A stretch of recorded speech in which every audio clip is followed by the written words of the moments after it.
Verset Abasa wa Tawalla, il s'est détourné, il s'est renfrogné, ne raconte pas seulement un épisode.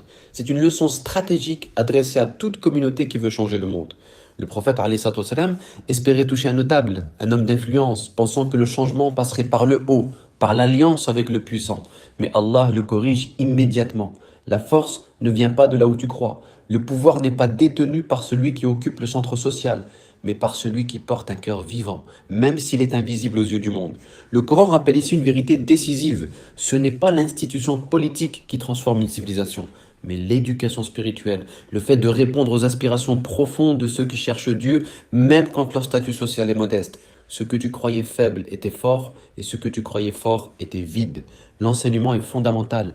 Plante tes graines là où la terre est fertile. Ne gaspille pas ton énergie à convaincre ceux dont le cœur est scellé, même s'ils ont un semblant de pouvoir ou d'autorité. Parce que dans la logique du Coran, la vraie transformation commence par ceux qui accueillent la lumière, pas par ceux qui incarnent l'appareil du pouvoir. C'est une véritable révolution de perspective. Ceux que la société considère comme marginaux peuvent être la matrice du changement réel.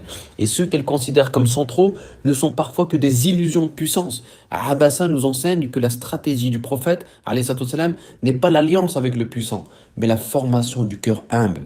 Pas la conquête du politique, mais l'éveil de l'âme.